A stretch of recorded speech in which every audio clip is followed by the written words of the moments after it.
Telangana current affairs 2026లో April 21వ తారీఖు వివిధ పత్రికల నుంచి సేకరించిన సమాచారం.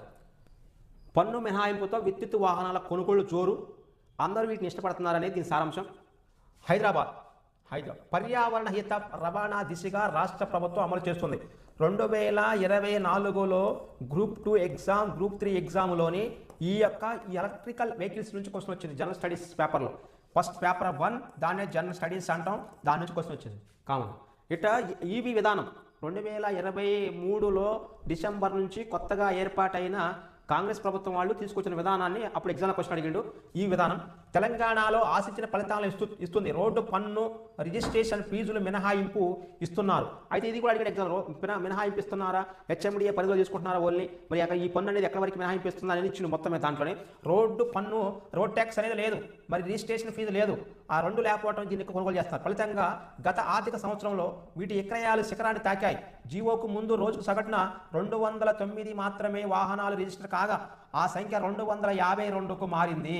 తర్వాత మొత్తంగా ఏడాదిలోని వాహనాల కొనుగోళ్ల సంఖ్య 90,000గా నమోదవగా తద్వారా 6,297 కోట్ల వాహనాలు పన్ను మినహాయింపు లబ్ధి చేకూరింది. అంటే ప్రభుత్వం వారు ఈ పన్ను మినహాయింపు వల్ల ప్రభుత్వానికి 6,297 కోట్లు నష్టమైంది. కానీ లబ్ధిదారులకు మాత్రం వాహనదారులకి అది చేకూరింది. 91,000 వాహనాలు కొన్నారు. వివరాలు రవాణా శాఖ కమిషనర్ ఎలబర్తి సోమవారం అంటే సంఖ్యలలో ఈ బైకులు ఆదాయములు అయితే కార్లట గత ఏడాది మొత్తము 91,572 విద్యుత్ వాహనాలు రిజిస్టర్ అయినాయి. అమ్ముడైన వాహనాల్లో 70% 62,000 ద్విచక్ర వాహనాలు, 2 వీలర్స్ ఎక్కువ అమ్ముడుపోయినాయి. 20% అంటే 22,000 ఆ కార్లు. వీటి అమ్మకం ఇన్వాయిస్ విలువ 4,635 కోట్లు. అంటే మొత్తం ఈవీ రాబడిలోని 80% పైగా కార్ల ద్వారా వస్తుందట.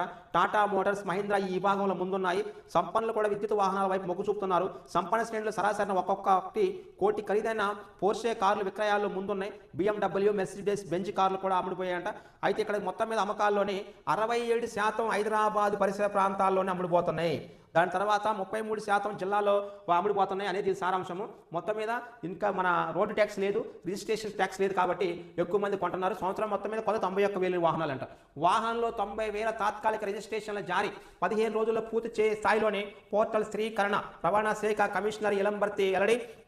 రాష్ట్ర వ్యాప్తంగా వాహనాలకు సంబంధించిన సేవలను డిజిటలైజ్ చేస్తూ పారదర్శకతకు రవాణా శాఖ శ్రీకారం చుట్టింది. కమిషనర్ ఎలంబర్తి వెల్లడించారు. కేంద్ర ప్రభుత్వ జాతీయ సమాచార కేంద్రం NIC అభివృద్ధి చేసినటువంటి వాహన్ పోర్టల్, ఇక్కడ జాతీయ సమాచార కేంద్రం, కేంద్ర ప్రభుత్వం నేషనల్ ఇన్ఫర్మేషన్ సెంటర్ వాళ్ళు అభివృద్ధి చేసినటువంటి వాహన్ పోర్టల్. ఇది వాహన్ అనేది ఒక పోర్టల్. ఇది కేంద్రంలోని జాతీయ సమాచార కేంద్రం వాళ్ళు దీన్ని అభివృద్ధి చేస్తారు. చేసిన దీన్ని ప్రభుత్వం వాళ్ళు ఆ రాష్ట్ర ప్రభుత్వాలని ఇంప్లిమెంట్ చేసుకొని పంపిస్తే ఇది ఆ కొన్ని రాష్ట్రాలు లేటుగా చేసుకున్నాయి. హైదరాబాద్ రవాణా శాఖ కమిషనర్ కార్యాలయం సోమవారం విలేకరులతో మాట్లాడారు. పోర్టల్లో సాంకేతిక సమస్యలు ఎదురవుతున్న కారణంగా వాహన్ పోర్టల్లో రవాణా శాఖ వాళ్ళు కొత్తగా తీసుకొచ్చిన పోర్టల్ని వాహన్ పోర్టల్ అంటారు. ఈ వాహన పోర్టల్ వల్ల కొత్తగా రిజిస్ట్రేషన్ మొత్తం ఈ పోర్టల్లోనే, గతంలోనే కేంద్ర రాష్ట్ర ప్రభుత్వం వాళ్ళ సొంతగా పోర్టల్ ఉండేది, కానీ ఇప్పుడు వాహన పోర్టల్ తీసుకొచ్చి దాన్ని ఫాలో చేస్తున్నారు. నెక్స్ట్ కాటారం మండలం నస్తూరిపల్లిలో జరిగిన బహిరంగ సభలో CM Revanth Reddy, PCC chief Mahesh Kumar Goud, మంత్రులు ఉత్తమ్, శ్రీధర్, నెక్స్ట్ శ్రీనివాస్ రెడ్డి, పొన్నం వీళ్ళందరూ ఉన్నారు. 90 పేరు రాలేదంటే మర్చిపోయారు అన్నమాట 90 పేరు. నెక్స్ట్ 45,000 ఎకరాల ఆయకట్టుకు ప్రయోజనం, ఆరెంద దామెరకుంట వారధికి శంకుస్థాపన, కాంటారం సభ సక్సెస్లో కాంగ్రెస్ శ్రేణులు ఆనందం. ప్రభుత్వం అనదే కాబట్టి సక్సెస్ అయ్యేదే ఉంది కదా. దివంగత CM doctor YS Rajasekhara Reddy హయాంలో పెద్దపల్లి జిల్లా మంతిని నియోజకవర్గంలో మహదేవ్పూర్ మండలము బీరాసాగర్ వద్ద గోదావరిపై చేపట్టిన చిన్న కాళేశ్వర ముక్తీశ్వర ఎత్తిపోత నిర్మాణంపై రైతుల్లో ఆశలు చిగురిస్తున్నాయి. 500 కోట్ల అంచనాలతో 18 ఏళ్ల క్రితం ప్రారంభమైన ఎత్తిపోతల పర్యావరణ అటవీ మంత్రులు భూసేకరణకి ఇతరత కార్యకలాపాల వల్ల ముందు సాగలేదు. కానీ జస్ట్ 500 కోట్లకి అయిపోయేది అది.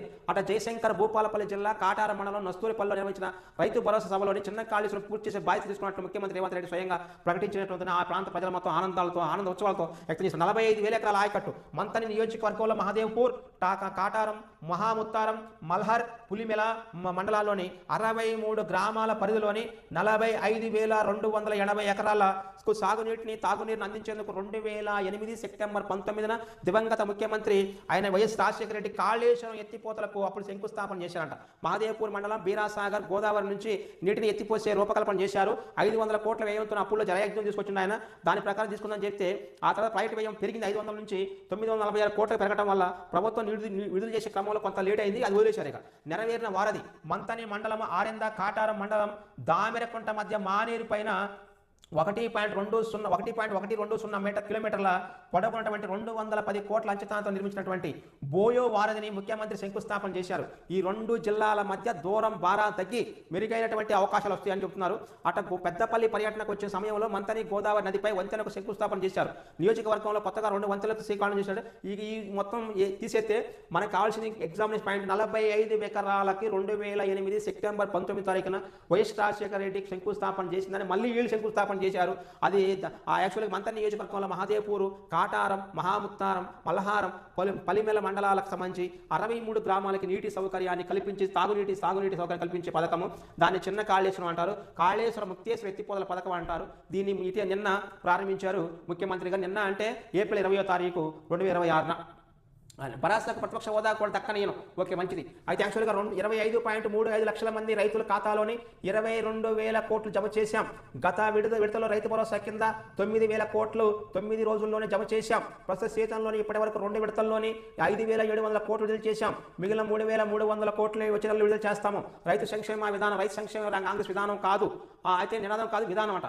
రైతు సంక్షేమం అనేది కాంగ్రెస్ నినాదం కాదు, అది విధానం అంటున్నారు. వైఎస్ చేవేళ్ల నుంచి ఇచ్చాపురం వరకు పాదయాత్ర చేసి దేశంలో మొదటిసారి ఉచిత విద్యుత్తును ప్రవేశపెట్టి దేశానికి ఆదర్శంగా నిలిచారు. మన్మోహన్ సింగ్ ఒక్క కలంపోటుతో 72,000 కోట్ల రుణమాఫీని చేసి నేడు ములుగు నుంచి బట్టి విక్రమార్క ఆదిలాబాద్ నుంచి పాదయాత్ర చేశారంటే అప్పుడు మొత్తం చెబుతున్నారు వాళ్ళు పాత కొత్త మొత్తం. రైతులు పండించిన వరిలోని 3.17 కోట్ల మందికి సన్న బియ్యం ఇస్తున్నారంట. అది దేశంలో వరి ఉత్పత్తిలోని అగ్రస్థానంలో ఉన్నది ఆంధ్రప్రదేశ్ కాదు, తెలంగాణ రాష్ట్రం చెబుతున్నారు. అని కేసీఆర్ పదవి దక్కపోతే ప్రజాపాలన పోవాలా, నేరాల్లో ఎస్సీలను ఇసుక టాలా తొక్కించి మళ్ళీ మీరు రావాలా అని చెబుతున్నారు. మొత్తం మీద అయితే 8,000 కోట్లతోనే 2.58 కోట్ల టన్నుల బియ్యం కొంటున్నాము. గత పాలకుల 10 ఏళ్ళలో డబుల్ బెడ్రూమ్ అయ్యి అని చెబుతున్నారు. మొత్తం మీద అయితే 200 యూనిట్లు ఉచిత విద్యుత్తు, 500 సిలిండర్లు ఇస్తున్నాము. దాంతోపాటుగా పేదలకు 4.5 లక్షల మంది పేదలకు ఇల్లు ఇచ్చినాము. ఔర్ ఏక్ బార్ కాంగ్రెస్ సర్కార్ అని ఇక చెప్పుకోతున్నారు. మొత్తం మీద ఇక చూడాలి దాని వ్యవహారం. మేడిగడ్డ వద్ద పూణేకు చెందిన CWPRS శాస్త్రవేత్తల బృందం ప్యారలాల్ క్రాస్ హోల్ సిస్మిక్ పరీక్ష నిర్వహించే తీరును పరిశీలిస్తున్న సీఎం రేవంత్ రెడ్డి చిత్రంలోని ఆ పెద్దపల్లి ఎంపీ వంశీ, మంత్రి ఉత్తమ్, NDSA చైర్మన్ అనిల్ జైన్, మంత్రులు పొంగిలేటి, పొన్నం, మరి తొమ్మలయ్య అని పేరు రాయలేదు ఇంకా దీనిలోని. తర్వాత ప్రతి పరీక్షను 1కి 2 సార్లు నిర్ధారించుకోండి. మేడిగడ్డ పరీక్ష సీఎం రేవంత్ రెడ్డి బ్యారేజ్ సందర్శించిన ముఖ్యమంత్రి NDSA మార్గదర్శకాలకు అనుగుణంగా ముందుకెళ్లాలని సూచన. నవంబర్ ఆఖరి నాటికి డిజైన్లు CWC ఆమోదం అధికారులు. మేడిగడ్డ బ్యారేజీ వద్ద చేసే ప్రతి పరీక్ష 1కి 2 సార్లు చేయాల్సిందే అంటాడు ముఖ్యమంత్రి గారు.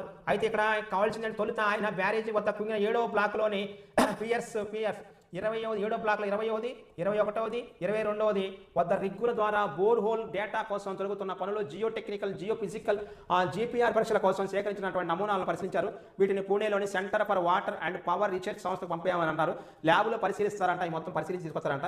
ఒక బాగానే ఉంది. National dam safety authority chairman Anil Jain, తర్వాత దీనికి సంబంధించినటువంటి శాస్త్రవేత్తలు మొత్తం పాల్గొన్నారు అని చెబుతుండో. ఈ పరీక్ష ద్వారాగా 20 నుంచి 30 మీటర్ల లోతు వరకు పియర్స్ వద్ద నేల స్వభావాన్ని తెలుసుకుంటారంట. మీటర్ల లోపలికి తెలుసుకుంటారని చూద్దాం. అది ఎంతవరకు వచ్చి చూద్దాం. ఆ మేడిగడ్డ అనేది ఇది పొలిటికల్ స్టంట్గా ఉంది. గతంలో ఎగ్జామ్లో బాగా క్వశ్చన్లు వచ్చాయి.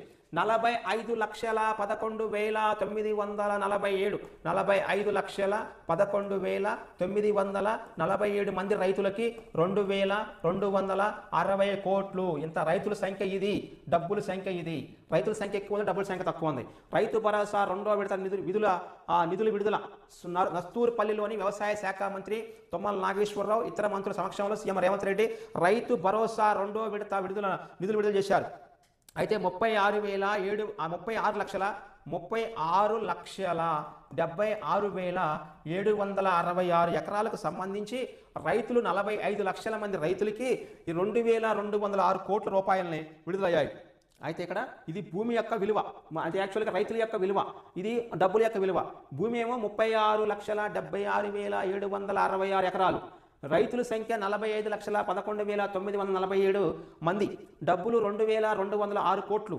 అయితే ఈ మొత్తం మూడు ఉన్నాయి. నస్తూరిపల్లి సభలోని రైతు భరోసా నిధుల విడుదల కార్యక్రమంలో ముఖ్యమంత్రి రేవంత్ రెడ్డి మరి పొన్నం తదితర వాళ్ళందరూ పాల్గొన్నారంట. ఈ పాల్గొన్న దాంట్లోని విడుదల చేశాడు. మనకు కాంపిటేటివ్ పరంగా కావాల్సింది ఆ రైతుల సంఖ్య ఎంత, ఒక 45 లక్షలు. ఆ ఎకరా భూమి విస్తీర్ణం ఎంత, 36 లక్షల ఎకరాలు. డబ్బుల సంఖ్య ఎంత, 2,206 ఎకరాలకు సంబంధించి దీన్ని తీసుకొచ్చారు. నెక్స్ట్ 198 కోట్లతోని కాళేశ్వరం ఆలయ పునర్నిర్మాణం. ఆల్రెడీ ఉన్నదాన్నే మళ్ళీ నిర్మిస్తున్నారు పునర్నిర్మాణం. ఇది వరంగల్ మహదేవ్పూర్ కాళేశ్వరం. కాటారం న్యూస్. కాళేశ్వరంలోని 198 కోట్ల రూపాయలతోని ఆలయ పునర్నిర్మాణానికి సంబంధించి అభివృద్ధి పనులను సోమవారం ముఖ్యమంత్రి రేవంత్ రెడ్డి భూమి పూజ చేశారు. 3.71 కోట్ల ఆర్టీసీ మోడల్ బస్టాండ్ నిర్మాణానికి శంకుస్థాపన. ఆయన వెంట మంత్రులు వాళ్ళందరూ ఉన్నారంట. మొత్తం మీద అక్కడ అంటే కాటారం మండలము నస్తూరిపల్లిలో రైతు ఉత్సవాల సభకు చేరుకున్న రేవంత్ రెడ్డి అక్కడ ప్రసంగించారు. ఆ ప్రసంగాన్ని బట్టి దానికి రాత్రి సభ గురించి చెప్తున్నారు అన్నమాట. నెక్స్ట్ బారాసాకు ప్రతిపక్ష హోదా కూడా దక్కనేను. 2034 వరకు మాదే ప్రభుత్వం అంటే ఇదే బిట్టే రాదు, చూద్దాం. అయితే ఇక్కడ 40 ఏళ్ల పాటు పదవులిస్తే జగన్ రెడ్డి కాంగ్రెస్ను మోసం చేసి ఇది కూడా బిట్టు రాదు. 2 విడతల్లో రైతు భరోసాకి ఇది వచ్చింది మనకి ఎగ్జామ్ పాయింట్గా 5,700 కోట్ల రూపాయలని ఇచ్చారు. 2 విడతలు ఇచ్చారంట. వచ్చే నెలలో మరో విడతలోని 3,300 కోట్లు ఇస్తాం. నస్తూరిపల్లి బహిరంగ సభలో చెప్పారు ముఖ్యమంత్రి గారు. కాళేశ్వరంపై సిబిఐ విచారణకు 2వ లేఖ రాసి లేఖలు రాయటమే మరి నువ్వేం చేస్తామని అంటారు జనం. అయితే జయశంకర్ భూపాలపల్లి జిల్లా కాటారం మండలం నస్తూరిపల్లిలో ఏర్పాటు చేసిన భారీ బహిరంగ సభలోని 2వ విడత రైతు భరోసా నిధుల్ని 2,200 కోట్ల రూపాయలు విడుదల చేశారు. ఆ విడుదల చేయడం వల్ల 2 విడతల్లో మొత్తం వాటి సంఖ్య 5,700 కోట్లు చేరింది. నెక్స్ట్ మేధావుల సదస్సులో కేంద్ర మంత్రి బండి సంజయ్ చెబుతుండే ఏం చెబుతారు, రాజ్యాంగ రూపకర్త డాక్టర్ బిఆర్ అంబేద్కర్ గారి జయంతి ఉత్సవాన్ని పురస్కరించుకొని సోమవారం కరీంనగర్లో ఒక సభ పెట్టినట్టు ఆయన ఏం పెట్టిండు, చిన్న మేధావుల సదస్సులో ఆయన మాట్లాడు. మేధావులకు రాజకీయ వ్యక్తులతో పని లేదు. అవును, సమాజంతో తప్పు జరిగితే అది తప్పు అని చెప్పాల్సిన పరిస్థితి అంటారు, కేసు పెడతారు. మరి సమాజంలో మంచులపై పాలకుల నిర్ణయాలపై అంబేద్కర్ నిష్కర్షగా మాట్లాడి నిర్ణయాలు చెప్పేవాడంట. 52 కోట్ల మంది జనాభాకి అప్పట్లోనే 543 సీట్లుంటే ఇప్పుడు 150 కోట్ల మందికి 1,500 సీట్లు ఉండాలిగా. మరి ఇప్పుడు వీళ్ళు ఏంది 816 సీట్లు అంటున్నారు. మరి అది పెట్టాలి, మేధావులు ప్రశ్నించాలి ఈ సభలోని బండి సంజయ్ని. అక్కడ 50% సీట్లు పెరగటం కాదు, మరి మీరు చెప్పిన లెక్క ప్రకారం తీసుకోవాలని చెప్పాలి అంటే మీరు అక్కడ వేయాలి కౌంటర్. నీతి ఆయోగ్ దివ్య భారత్ రాష్ట్రాల వారీగా ప్రముఖ సందర్శక ప్రాంతాలతో నివేదిక, తెలంగాణ పర్యాటక ప్రదేశాల విశ్లేషణ విశేషాలు ఏంటంట. నీతి ఆయోగ్ దివ్య భారత్ నివేదిక ముఖ చిత్రము. నివేదికలో తెలంగాణకు కేటాయించిన అధ్యాయం ముఖ చిత్రం అంటే తెలంగాణ సంబంధించింది ఇది. అయితే దేశంలో పర్యాటక ప్రాంతాలను ప్రోత్సహించేందుకు నీతి ఆయోగ్ దివ్య భారత్ పేరుతోనే ఒక నివేదిక విడుదల చేసింది. ప్రపంచ ప్రసిద్ధి చెందిన లోన్లీ ప్లానెట్ ట్రావెల్ బుక్ తరహాలో దీన్ని రూపొందించారు. వివిధ రాష్ట్రాలను ప్రముఖ పర్యాటక ప్రాంతాల వివరాలు, దేశ విదేశ పర్యాటకులకు సంబంధించి తెలిసేలా దివ్య భారత్ అనే పేరుతోని ఒక పుస్తకాన్ని రిలీజ్ చేశారు. జనవరి నుంచి డిసెంబర్ వరకు నెలల వారీగా వివిధ రాష్ట్రాల్లో ఉండే పర్యాటక ప్రాంతాలని ఏ రాష్ట్రాలను ఏ సందర్భంలో సందర్శిస్తే బాగుంటుంది అనే దాని గురించి, ముఖ్యంగా రాష్ట్రంలోని పర్యాటక ప్రాంతాలను సందర్శించడానికి అక్టోబర్ నుంచి ఏప్రిల్ వరకు మధ్య కాలం అనుకూలంగా ఉంటుంది. అంటే అక్కడ నైరుతి ఋతుపవనాలు వెళ్ళిపోయినాక ఈశాన్య ఋతుపవనాల నుంచి నెక్స్ట్ వసంతకాలం దగ్గర బాగుంటున్నారు. అటు ప్రకృతి ఇటు ఆధ్యాత్మికం. మొత్తం 498 పేజీల నివేదికలో తెలంగాణకు 7 పేజీలు కేటాయించిన మొత్తం 7 పేజీలు వచ్చినాయంటే దానికి సంబంధించి రాష్ట్రంలో ప్రాంతాలను ప్రకృతి ఆధ్యాత్మిక ప్రాధాన్యం ఉన్న ప్రాంతాలకు విభజించి పొందుపరిచింది.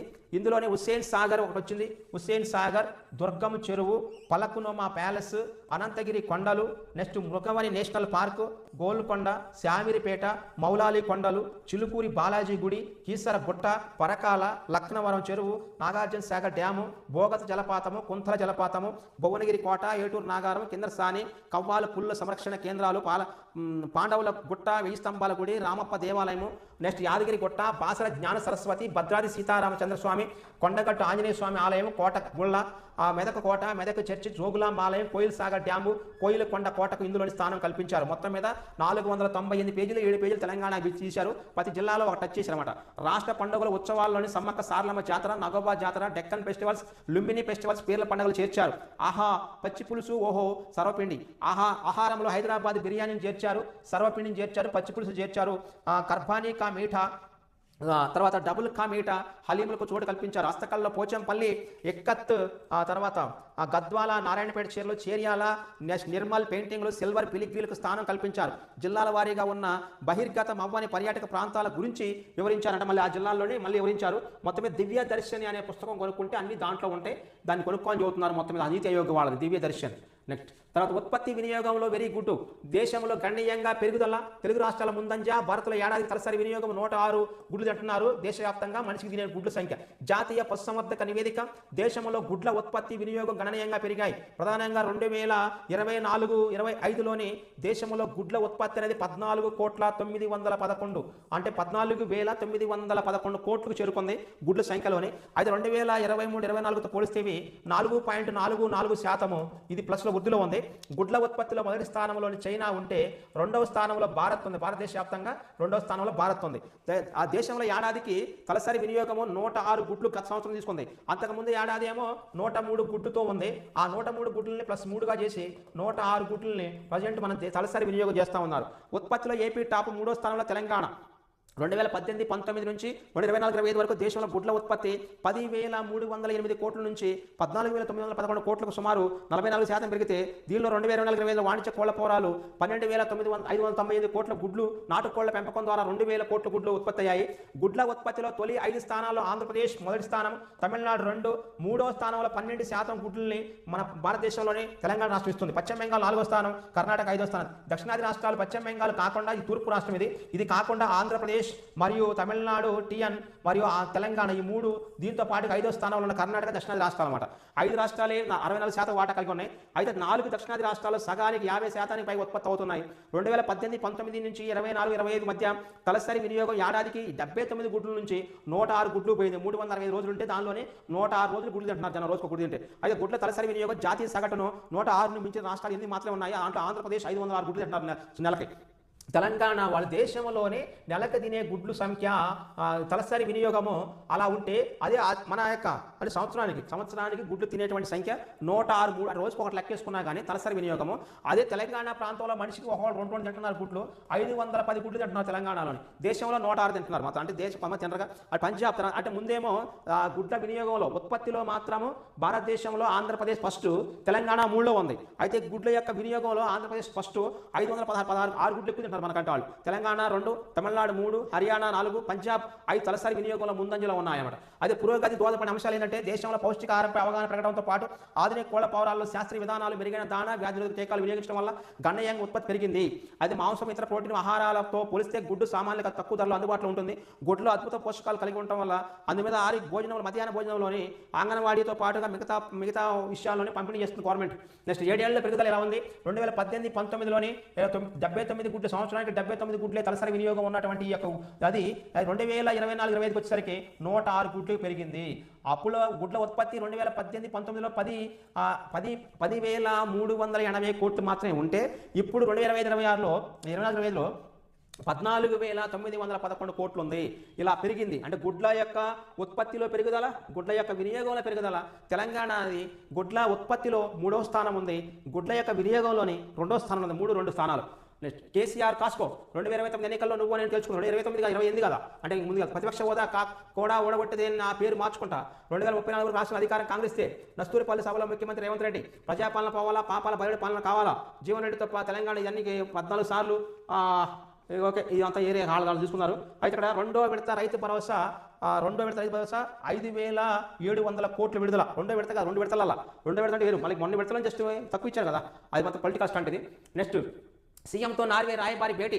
నార్వే రాయబారి మే ఎలిన్ స్టెనర్ భేటీ అయ్యారు సీఎం రేవంత్ రెడ్డితో. జూబ్లీ హిల్స్లోని సీఎం నివాసంలోని ఆయన నార్వే రాయబారి తన బృందంతో కలిశారు. ఈ సందర్భంగా సీఎం ఆమెకు జ్ఞాపకం అందజేశారు. అనంతరం తెలంగాణ పారిశ్రామిక అభివృద్ధికి ప్రభుత్వం చేపట్టిన పలు చర్యలను, అక్కడి పెట్టుబడులను, ఆయన అవకాశాలను ఆయన వివరించారంట. దీంతో పాటుగా మన రాష్ట్రం యొక్క అభివృద్ధి కార్యకలాపాలు మొత్తం వివరించారు. మొత్తం నార్వే రాయబారి పేరు మే ఎలిన్ స్టెనర్. ఓకే, ఇది తెలంగాణ ప్రాంతానికి సంబంధించిన కరెంట్ అఫైర్స్ 2026 ఏప్రిల్ 21వ తారీఖు.